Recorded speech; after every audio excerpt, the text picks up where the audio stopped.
Karena tidak ada orang pun yang akan menghakimi satu dengan yang lain. Tidak.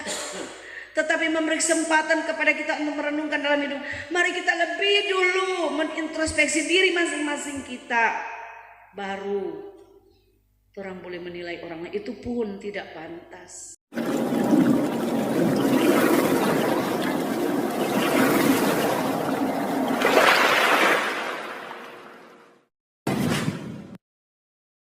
Bapak Ibu, saudara-saudara yang dikasihi Tuhan Yesus, kita sudah mengikuti bagian pembacaan Alkitab yang menjadi nats khotbah, bahan perenungan kita di sepanjang minggu yang berjalan ini di dalam Injil Yohanes pasal 7 ayat 53 hingga dengan pasal 8 ayat 1 sampai ayat 11 untuk merenungkan di bawah tema bulanan penginjilan dan pendidikan dalam kehambaan yang mengucap syukur. Dan tema minggu ini adalah pergilah dan jangan berbuat dosa lagi mulai dari sekarang. Saudara-saudaraku, tema minggu yang diangkat dalam perenungan ini adalah diambil dari bagian pembacaan Alkitab kita yang kita baca dan dengarkan tadi pada kalimat yang terakhir perkataan Yesus Kristus. Dia yang bercakap-cakap dengan para ahli Taurat dan orang-orang Farisi dalam konteks bacaan kita ini atau pada waktu itu. Dan saudara-saudaraku, lewat kalimat atau perkataan Yesus kepada mereka di pembacaan kita ini di bagian paling terakhir atau kalimat terakhir yang Yesus katakan kepada mereka dalam cerita ini, dan lebih khusus lagi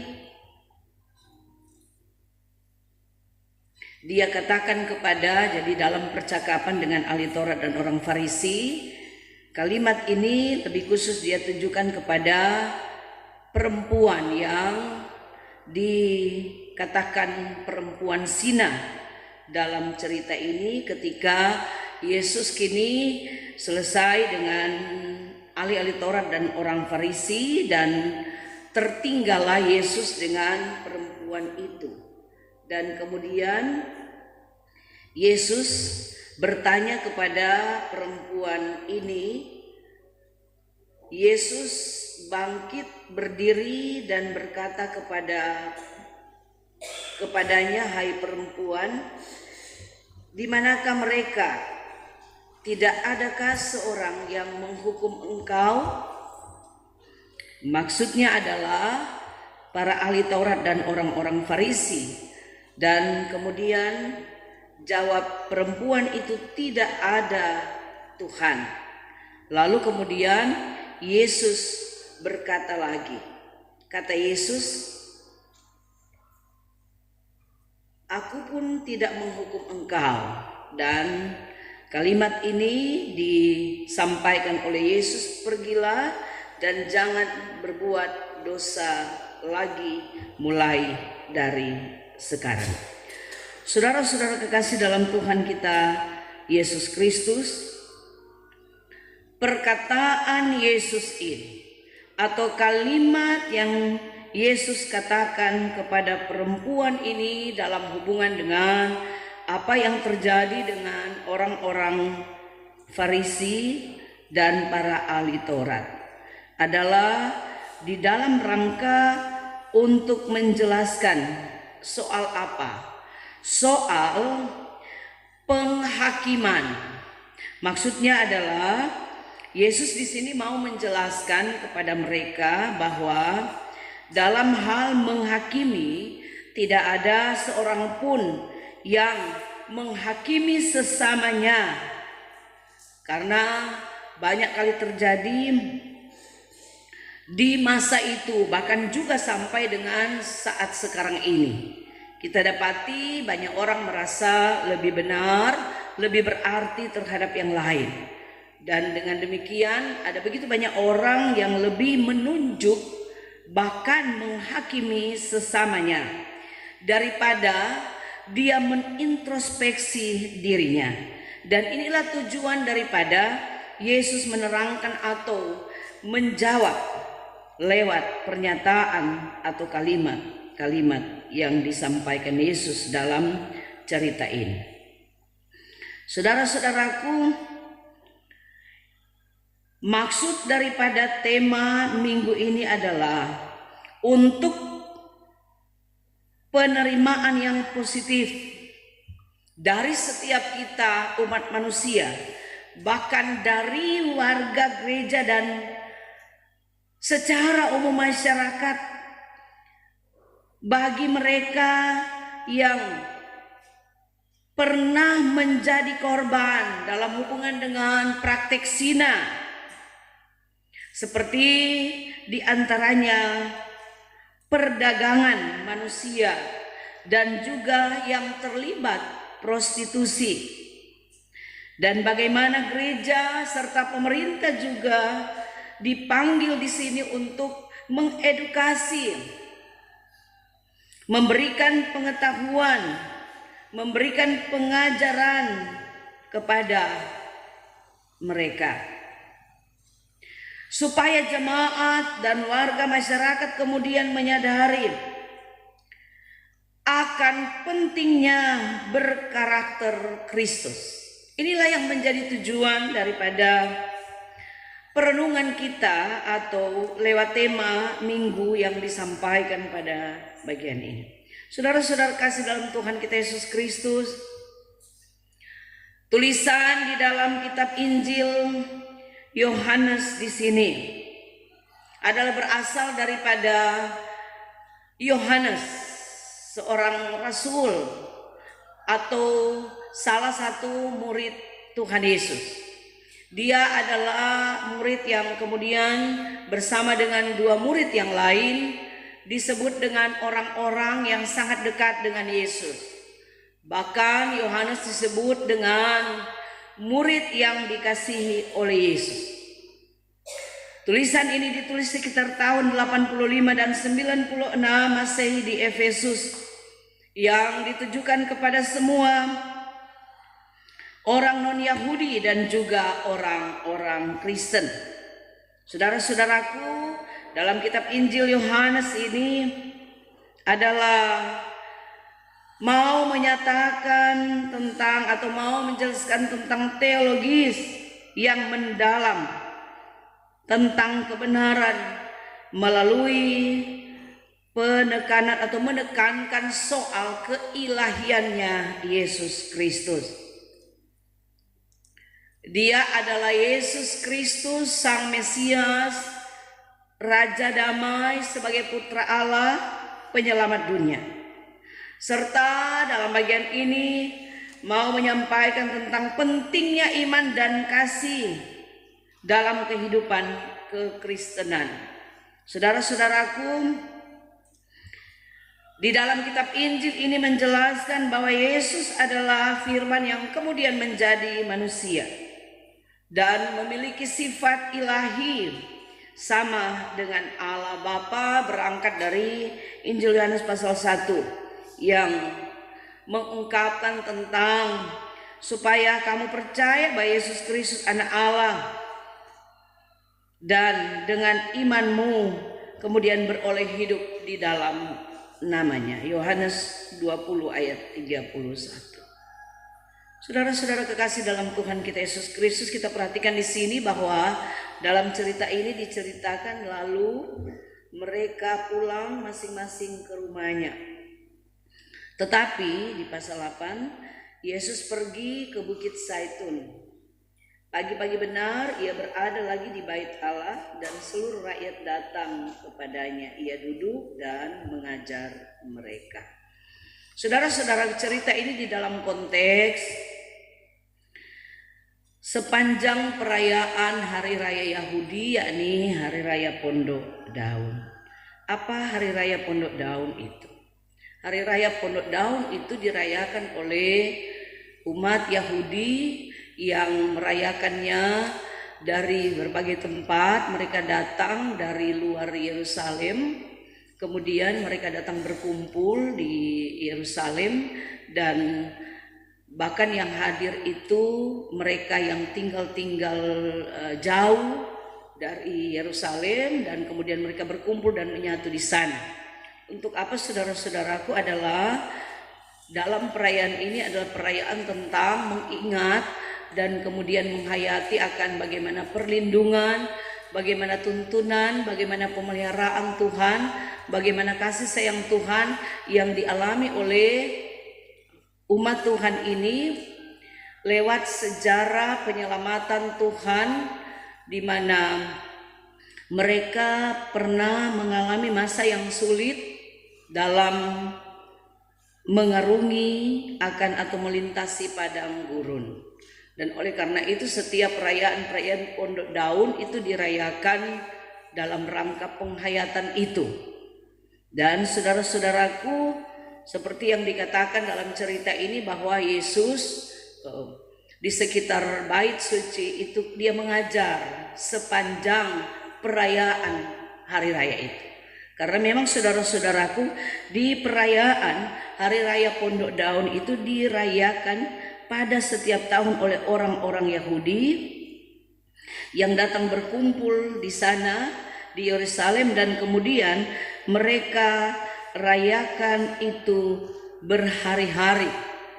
Dan ada pondok-pondok yang mereka dirikan di sekitar bait suci itu, dan mereka tinggal di situ di pondok-pondok itu yang terbuat dari ranting-ranting, dan kemudian jadi ranting-ranting dan daun-daun untuk mengingat atau untuk menghayati tentang bagaimana perlindungan Tuhan bagi mereka di sepanjang perjalanan padang gurun, dan lewat mendirikan akan pondok-pondok itu, dan mereka tinggal beberapa hari di situ dalam rangka perayaan itu.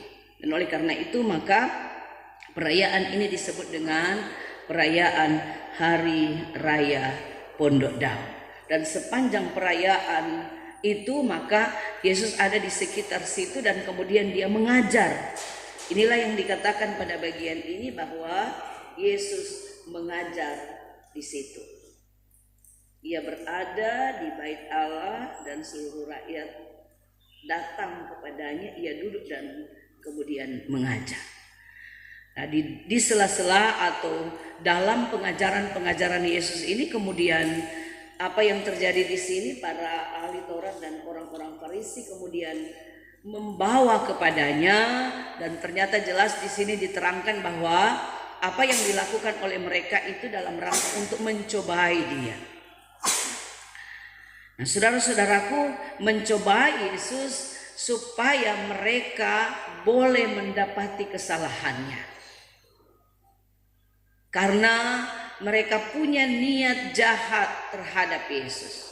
Dan inilah yang sedang dialami oleh Yesus. Di tengah-tengah dia terus berjalan, berada, mengajar dan mengajar tiada henti, kemanapun, di kota, di desa, di berbagai tempat, dan dia dibenci oleh mereka. Nah, saudara-saudara kasih dalam Tuhan kita Yesus Kristus, maka di perayaan Hari Raya Pondok Daun di sini, di mana sementara pengajaran Yesus di bait Allah atau di sekitar bait Allah itu, kemudian dia didekati oleh ahli Taurat dan orang Farisi, sambil dalam cerita ini dikatakan bahwa mereka membawa kepadanya seorang perempuan yang kedapatan berbuat zina. Kita perhatikan saudara-saudaraku kalimat yang disebut dengan kedapatan berbuat zina. Baik Alkitab terjemahan lama maupun Alkitab terjemahan baru, sekalipun seringkali kita dapati ada kata-kata yang tidak sama tetapi isi atau maksudnya berbeda. Saudara-saudaraku, kalimat tentang kedapatan berbuat zina, jadi supaya diketahui di masa itu atau aturan hukum yang berlaku pada waktu itu tentang perempuan zina, itu berangkat dari kisah di kitab Ulangan pasal 22. Apa yang tertera di sana adalah berbicara tentang penghukuman yang diberikan kepada yang disebut dengan perempuan zina. Dia ada berapa kategori? Saudara-saudaraku, kalau dalam bagian ini disebut mereka membawa dia kedapatan, jadi kedapatan melakukan zina, ada yang betul-betul mereka dapati, jadi mereka dapati memang melakukan zina.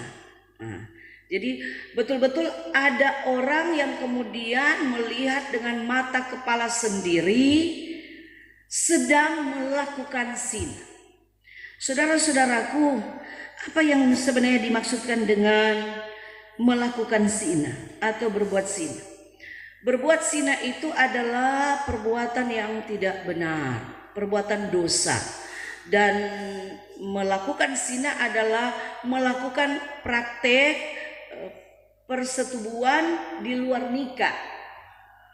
Kalau demikian saudara-saudaraku, praktek persetubuhan di luar nikah itu dapat dilakukan apakah dia belum nikah ataukah juga dia sudah nikah tetapi melakukannya dengan orang lain gitu.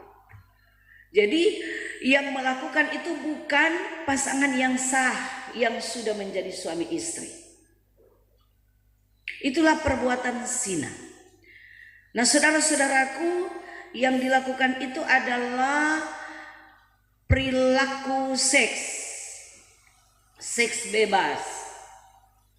Dan yang dimaksud dengan kedapatan berzina di sini adalah di mana seseorang itu kemudian betul-betul didapati sedang melakukan zina. Ada juga saudara-saudaraku yang berlaku pada waktu itu adalah cuma sampai di orang cerita. Jadi begitu dong. Ada orang cuma cerita-cerita.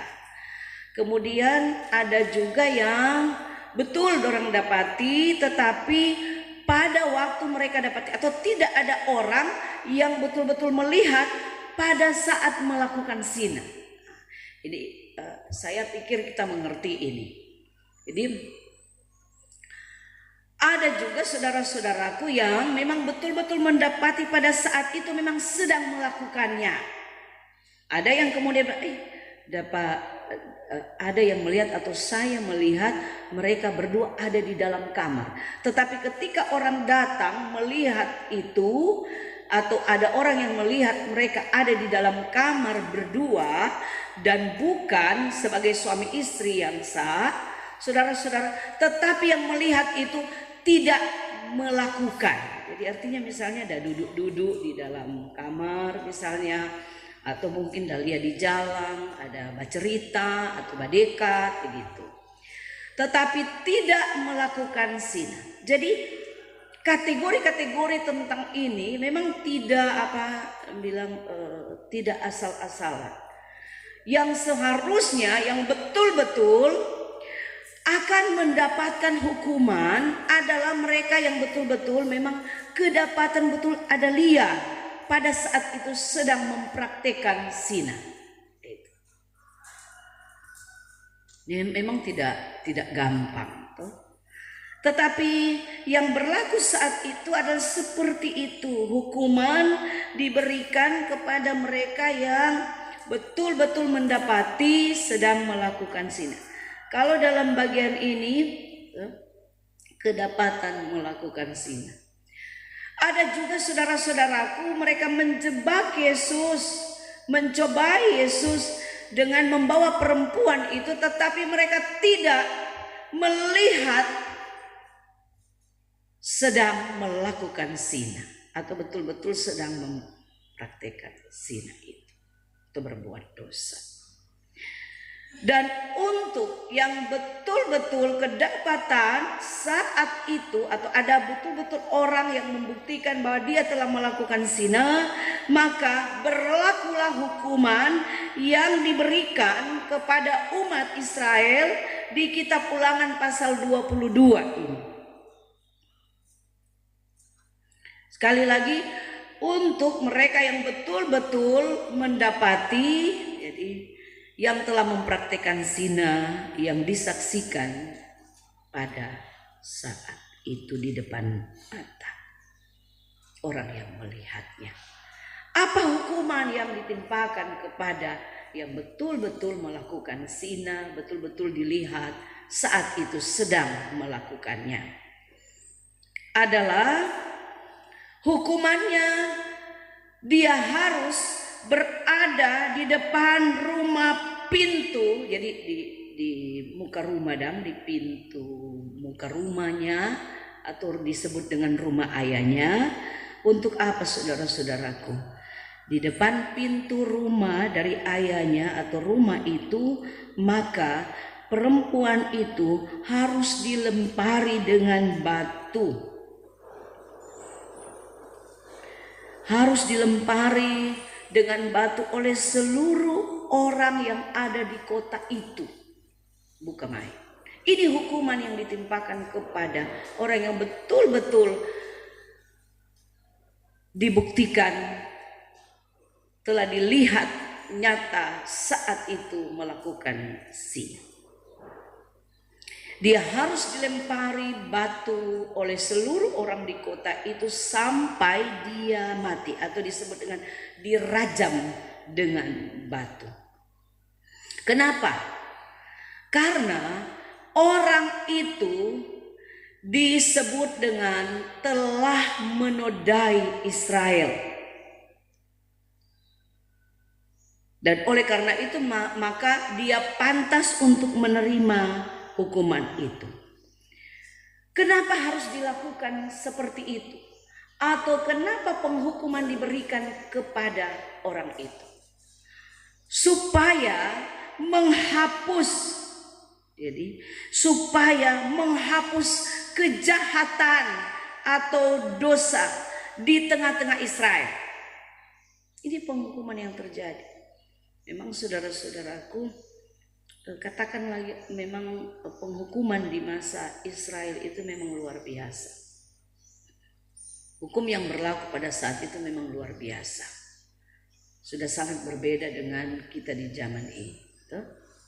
Ada yang melakukannya, ada orang tahu, bahkan sudah terbukti, tetapi dia tetap bela-bela diri. Nah, gitu. Dan bahkan bakuat nyandak kuat.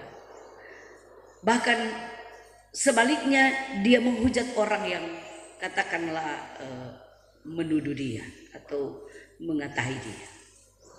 Ini orang-orang zaman sekarang. Tetapi pada saat itu saudara-saudara, memang betul-betul kalau memang sudah terbukti, maka orang itu harus menerima hukuman yang berat. Kesempatan hidup di dunia sudah tidak lagi dia dapati. Dan itu betul-betul dilakukan oleh semua orang di kota itu. Sangat kejam. Tetapi itulah yang berlaku. Dan itu diberlakukan supaya kejahatan-kejahatan atau dosa di Israel itu terhapus. Dan memang saudara-saudaraku,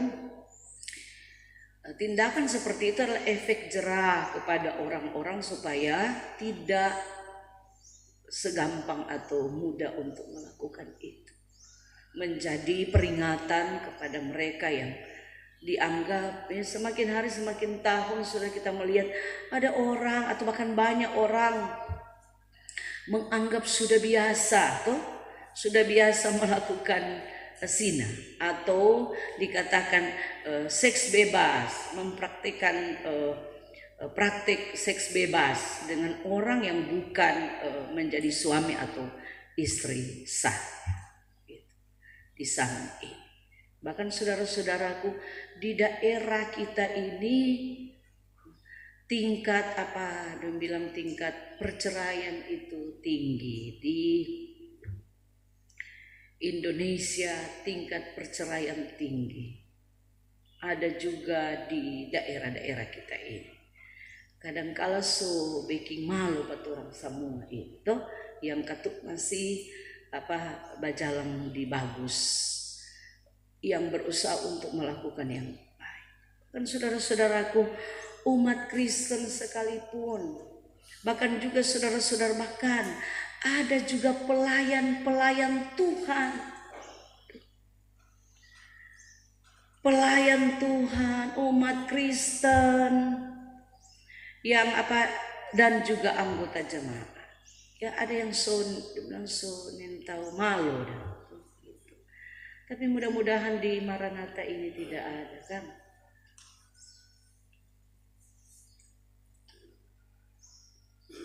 Mungkin saja saudara-saudaraku mau buktikan karena tidak gampang orang berusaha untuk sembunyi-sembunyi itu, dan tidak mudah orang untuk melihat di depan mata saat itu memang sedang mempraktekkan perbuatan zina atau seks bebas.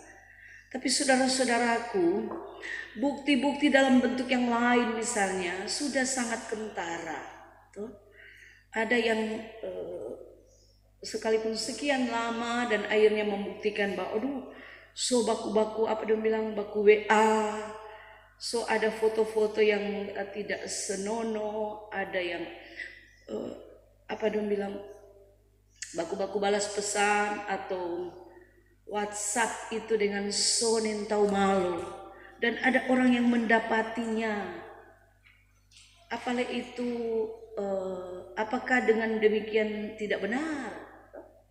So baca-baca, so ada kata-katanya nak sedap di situ terhadap satu dengan yang lain yang bukan pasangan yang satu suami istri. Saudara-saudara kasih dalam Tuhan kita Yesus Kristus, ini menjadi perenungan bagi kita semua. Tetapi yang luar biasa dalam cerita ini dari pengajaran Yesus dan menjadi perenungan dalam bagian ini adalah di mana di sini Yesus mau menepis tentang umat Tuhan, kita semua, untuk merenungkan dalam hidup kita, karena ada begitu banyak orang yang merasa diri paling berarti, paling benar, paling suci dari yang lain. Dan pada akhir kisah dalam cerita ini, Yesus kemudian menyatakan kepada mereka yang ingin menjebak Yesus atau mencobai dia. Kenapa? Karena saudara-saudaraku, mereka ingin Yesus mengalami penghukuman. Dan tindakan Yesus atau sikap Yesus menanggapi mereka itu memang sangat-sangat luar biasa. Dan dengan demikian mereka tidak mendapati kesalahan Yesus di sini. Yang sebenarnya sasaran mereka adalah ingin menjebak atau mencobai Yesus supaya dia kemudian dapat dinyatakan salah oleh pemerintah Romawi pada waktu itu. Karena saudara-saudaraku, ketika pertanyaan ditujukan kepada Yesus pada bagian ini, orang tanya baginda, Rabi, perempuan ini dikatakan tertangkap basah sedang berbuat zina. Kemudian mereka meminta pendapat Yesus di sini. Jadi apa yang dapat Yesus lakukan terhadap perempuan ini? Mereka ingin menjebak Yesus ketika Yesus menjawab seperti ini. Kalau misalnya Yesus menjawab bahwa perempuan yang telah berbuat zina atau kedapatan di sini berbuat zina, maka dia harus dihukum.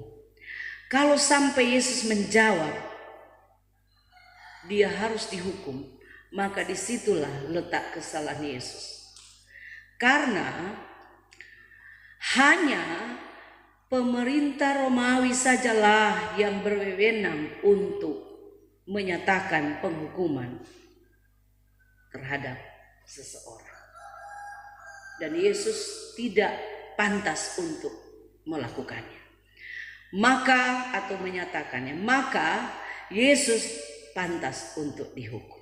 Tetapi Yesus tidak menjawab hal itu. Dikatakan di sini bahwa dia memberi kesempatan, dia seperti menulis di tanah. Jadi ada selang waktu, dia tidak langsung untuk menjawab atau menyatakan. Dan saudara-saudaraku, kalau kemudian jawaban kedua, seandainya kemudian Yesus menjawab yang kedua, bahwa perempuan itu tidak perlu dihukum, maka Yesus kemudian akan dinyatakan salah karena melanggar hukum Taurat. Jadi memang dua jawaban Yesus itu akan membawa Yesus, menjebak Yesus pada kesalahan. Tetapi dua-dua itu tidak dia lakukan. Dia tidak jawab seperti itu.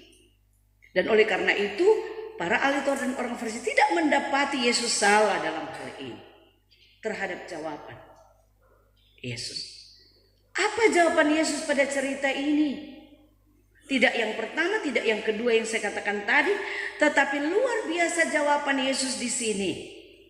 Dalam rangka untuk memberi perenungan kepada mereka tentang untuk mengintrospeksi diri, apakah kamu pantas untuk menghukum atau menghakimi orang yang belum jelas dia melakukan zina atau melakukan dosa. Kenapa? Karena saudara-saudaraku, dalam bagian ini dikatakan bahwa tertangkap basah ketika ia berbuat zina. Kalau kata tertangkap basah, kalau dalam konteks waktu itu belum berarti mereka sudah dapat melihat dan membuktikan saat itu di depan mata mereka telah melakukan praktik itu. Bisa saja mereka mendapati, tertangkap basah di sini bisa saja menunjuk kepada mereka dapati dia atau ada orang yang dapati dia sedang berduaan, misalnya di mana, di kamar atau di jalan atau di mana atau di rumah orang atau mana, tetapi tidak mempraktikkan zina. Saudara-saudaraku, kemudian Yesus melanjutkan pada bagian ini, barang siapa di antara kamu tidak berdosa, hendaklah ia yang pertama melemparkan batu kepada perempuan itu. Itu jawaban Yesus.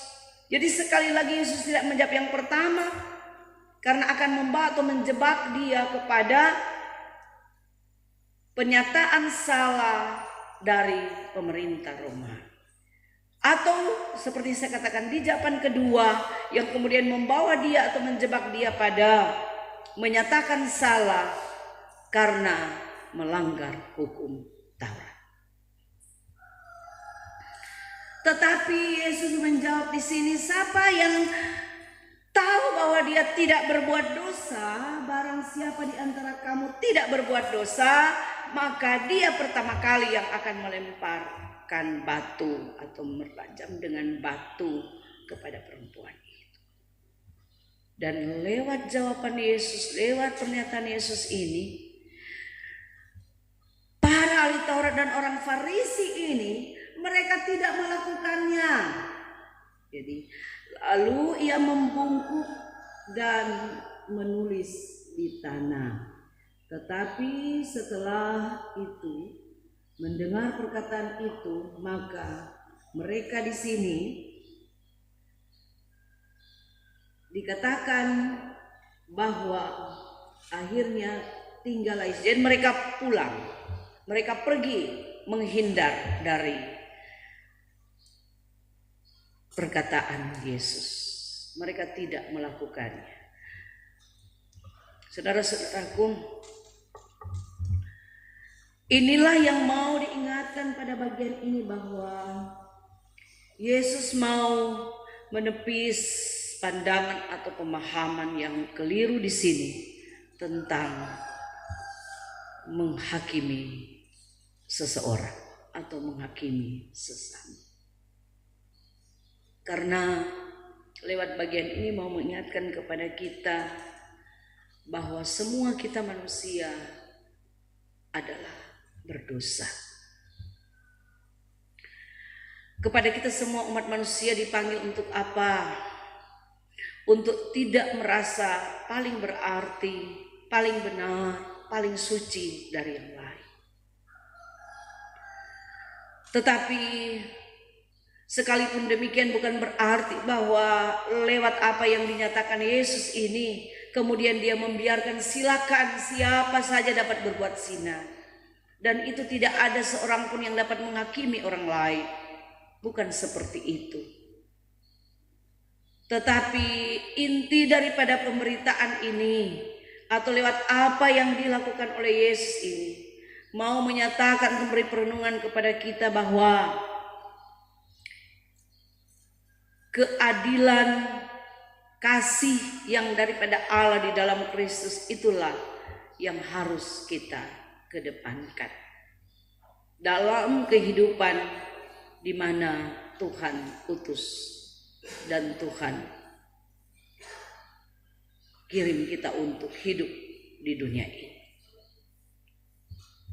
Saudara-saudara kekasih dalam Tuhan kita Yesus Kristus, sampai pada ayat terakhir di sini, ketika kemudian Yesus bertanya kepada perempuan itu, adakah seorang yang kemudian menghukum engkau? Dan perempuan ini menjawab, tidak ada Tuhan. Lalu kata Yesus, aku pun tidak menghukum engkau. Luar biasa. Yesus yang hadir pada waktu itu sebagai manusia. Padahal dia itu adalah Tuhan itu sendiri. Tetapi dalam konteks dia datang ke dalam dunia menjadi manusia, dia pun sendiri dengan kerendahan menyatakan, aku pun tidak akan menghukum engkau. Sedangkan Yesus bilang tidak menghukum engkau, apalagi manusia yang merasa paling hebat, paling berarti, paling tidak berdosa dari sesamanya atau dari orang lain. Kita belajar dari teladan Yesus di sini. Tetapi ada makna teologis di akhir cerita ini. Seperti saya katakan tadi, bukan berarti bahwa dengan pernyataan Yesus ini kemudian dia membiarkan silakan siapapun mau melakukan zina, siapapun yang akan terus berbuat dosa silakan. Asikan tidak ada orang yang berhak untuk menghakimi satu dengan yang lain. Bukan itu tujuannya. Tetapi saudara-saudaraku, Yesus katakan di sini, aku pun tidak menghukum engkau, pergilah dan jangan berbuat dosa lagi mulai dari sekarang. Itu intinya, itu sasarannya dari pengajaran Yesus lewat kalimat terakhir ini yang menjadi tema minggu yang diangkat di sini. Pergilah dan jangan berbuat dosa lagi mulai dari sekarang. Jadi kita dipanggil untuk apa? Untuk hidup dalam pertobatan. Yang paling tahu melakukan dosa adalah diri kita sendiri dan Tuhan kita. Sebenarnya saudara-saudaraku, kalau kita tahu kita dewasa iman, tanpa lagi ada orang yang harus menghujat atau ada orang yang harus menunjuk kepada kita karena kita berbuat salah atau dosa, yang Tuhan mau adalah kita mengintrospeksi diri. Kita sendirilah yang akan merenungkan diri kita sendiri. Apa sajakah yang sudah kita lakukan selama ini? Apakah saya berkenan di mata Tuhan? Apakah semakin hari kehidupan saya terus dibaharui karena saya berusaha untuk terus membaharui diri? Itu sasarannya. Supaya tidak percuma setiap kita merenungkan firman. Tidak percuma setiap kita mendengar pengajaran-pengajaran Yesus. Tidak percuma setiap kali kita beribadah. Di setiap ibadah mungkin 1 hari 2 kali 3 kali mungkin lebih. 1 minggu mungkin puluhan ibadah. Ibadah di rumah, ibadah pribadi, ibadah keluarga. Doa keluarga, doa pribadi. Didoakan orang lain, mendoakan orang lain. Memimpin ibadah atau dipimpin ibadah dan kita ada di situ. Badengar terus hari-hari mungkin setiap saat. Kita mendengar firman, belum lagi di medsos, buka-buka renungan-renungan toh. Kata-kata hikmat, kata-kata firman juga terpampang di medsos. Mungkin hari-hari torang buka, torang baca, mungkin torang juga lah yang menyampaikannya. Tetapi persoalannya saudara-saudara, banyak orang yang lebih menunjuk orang lain daripada diri sendiri. Lebih ingin terus menghujat, menghina, bahkan menganggap orang lain paling salah, paling berdosa daripada torang mengintrospeksi diri sendiri. Seperti yang dia bilang, satu jari ke sana, tetapi ada banyak jari atau 4 jari menuju ke diri kita. Ini yang banyak sekali orang Kristen tidak melakukannya, yaitu menyadari keberdosaannya, hidup dalam pertobatan, kemudian menjadi teladan bagi orang lain. Kalau kita hidup benar di hadapan Tuhan, kalau kita ingin selalu hidup berkenan di hadapan Tuhan, kalau kita menunjukkan kedewasaan iman tanpa orang tunjuk-tunjuk pada orang, tanpa orang menceritakan tentang keberdosaan yang kita lakukan, orang sendiri yang akan menyadarinya. Amin. Tetapi saudara-saudara, seperti saya katakan tadi, saya ulang lagi, di zaman ini luar biasa. Ada orang Kristen dapat lihat suci, mar ternyata ruci, toh? Dapat lihat kudus, ternyata apa? Kudis. Kenapa? Karena apa? Dia lebih ingin mengoreksi orang lain daripada dirinya sendiri.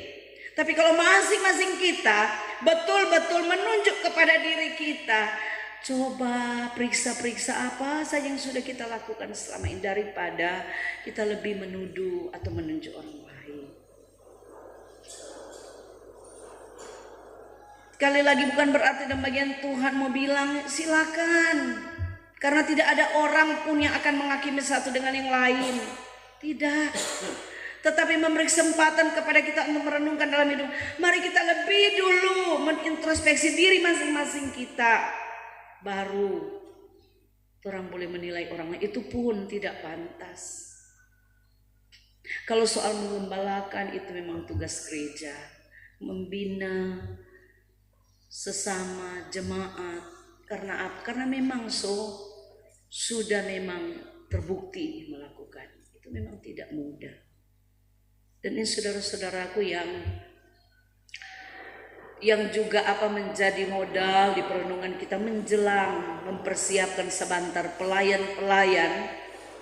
khusus, komisi dan seterusnya untuk periode ke depan yang akan dilakukan di bulan Oktober nanti. Sebenarnya pun ketika mempersiapkan para pelayan-pelayan yang katakanlah dinilai lebih baik, bukannya nak lakukan dosa, tetapi paling tidak cuma sedikit dan tak terlalu banyak berbuat dosa, dia masih lebih baik, lebih pantas dari yang lain. Mungkin menurut penilaian kita menghadirkan akan pelayan-pelayan Tuhan nanti. Saudara-saudaraku,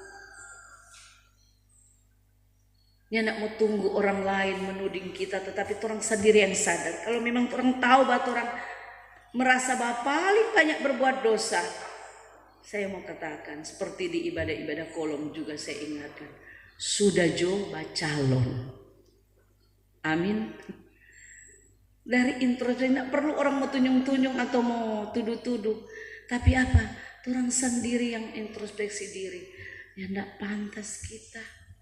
Masih ada lagi mungkin yang lebih baik dari saya, lebih pantas dari saya, gitu. Tetapi di zaman ini saudara-saudara, banyak orang yang sudah bilang Sunin tahu diri. Dan bilang memang udah satu dunia, bahkan sebanyak bukti, tetapi dia bilang nyanda, bakuat li nyanda. Kita nyanak bikin apa-apa. Ini yang harus menjadi perenungan kita. Mari saudara-saudaraku, Tuhan mau mengingatkan kepada kita untuk semakin hari semakin hidup di dalamnya. Tuhan Yesus memberkati kita. Amin.